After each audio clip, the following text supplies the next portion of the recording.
everyone, let's start part 4, chapter number 12, Consumer Protection, Business Studies, class 12.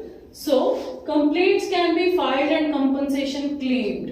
Complaints हम file कर सकते हैं और कंपनसेशन हमको क्लेम हो सकता है किन चीजों के बदले में? Frauds by traders, manufacturers, defective goods के बदले में, ठीक है, गुड्स डिफेक्टिव निकल आई हमारी, डेफिशिएंसी इन सर्विसेज, जो सर्विस के लिए हमें प्रॉमिस किया था वो सर्विस हमें उतनी अच्छी नहीं मिली, with in connection with 9 services such as banking, transportation, insurance, supply of electricity and gas, house construction, medical services. अगर इन सर्विसेज में हमें कोई प्रॉपर सर्विस नहीं मिली है तो we can file a complaint.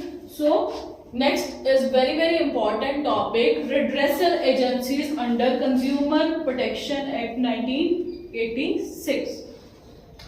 तो देखो क्या है, अगर कंज्यूमर का कोई ग्रीवियंस है तो हमारे पास 3 टायर मशीनरी है।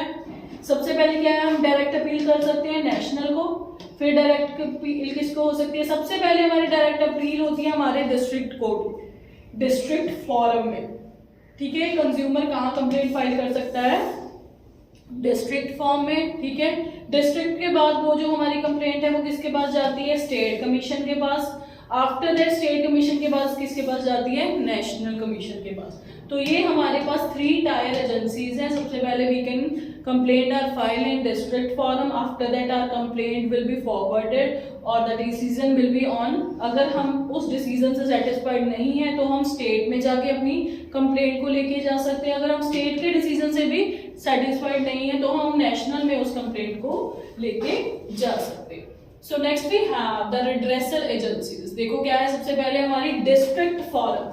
डिस्ट्रिक्ट फॉरम क्या है? जो हर एक डिस्ट्रिक्ट में बनी होती है बाय द स्टेट कंसर्न। इसके इंपॉर्टेंट फीचर्स क्या हैं? देखो, इसमें एक प्रेसिडेंट होता है और 2 मेंबर्स होते हैं। उसमें से 1 of whom should be a women, 2 members में से एक वुमेन होनी चाहिए और duly appointed by state government. So after that it can receive consumer complaints of not more then ₹20 lakh value, कि 20 लाख की वैल्यू से ऊपर की कंप्लेंट इस कोर्ट में हम फाइल नहीं कर सकते, ठीक है। आफ्टर दैट इज व्हाट, ठीक है, on receiving the complaint the district forum shall refer the complaint to the opposite party concern. जब उनको कंप्लेंट मिल जाती है तो जो डिस्ट्रिक्ट फोरम है वो इस कंप्लेंट को रेफर कर सकता है ऑपोजिट पार्टी को and send the sample of the goods for testing in a laboratory.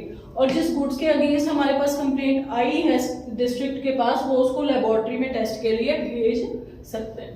So the district form after being satisfied, जब डिस्ट्रिक्ट फॉर्म सेटिस्फाइड हो गई कि जो गुड्स है वो डिफेक्टिव है या कस्टमर के साथ कोई अनफेयर ट्रेड प्रैक्टिसेस हुआ है, देन वो ऑपोजिट पार्टी को डायरेक्ट कर सकते हैं तो उनको बोलते हैं that to replace the product और रिटर्न द प्राइस, कि प्राइस उसको वापस किया जाए या उसको कंपनसेशन पे किया जाए। अगर एग्रीड पार्टी सेटिस्फाइड नहीं है डिसीजन से, अगर कंज्यूमर सेटिस्फाइड नहीं है with the order of district forum, तो वो before state forum within 30 days of passing an order, वो स्टेट को कंप्लेंट कर सकता है आगे with in the 30 days of the decision. Next we have the state commission. State commission क्या है? हर एक स्टेट में होता है by the government, government set up करती है उसको। इसके फीचर्स क्या है? देखो, इसमें भी एक प्रेसिडेंट होता है, 2 मेंबर्स होते हैं appointed by the state government.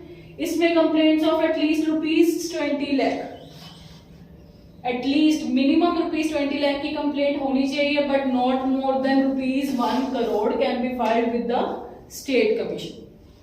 जब इसके पास कंप्लेंट आती है तो state commission also refer the complaint to the opposite party और गुड्स को टेस्ट के लिए भेजा जाता है लेबोरेटरी में।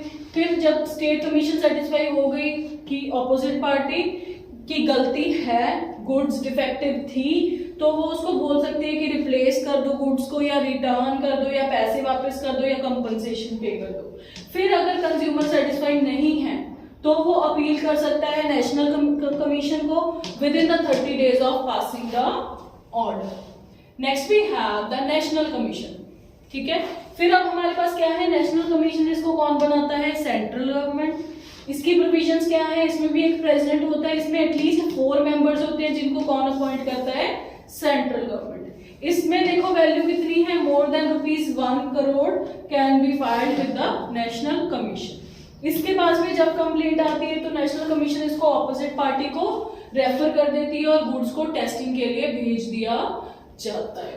फिर नेशनल कमीशन के पास पावर है to issue the orders for replace और रिमूवल समथिंग और pay the compensation for loss. ठीक है, तो नेशनल कमीशन के पास पावर है कि वो ऑर्डर्स इशू कर देती है और उनको पैसे वापस करने पड़ते हैं। So this is the 3 tier agencies according to the consumer protection act 1986। This is very very important topic.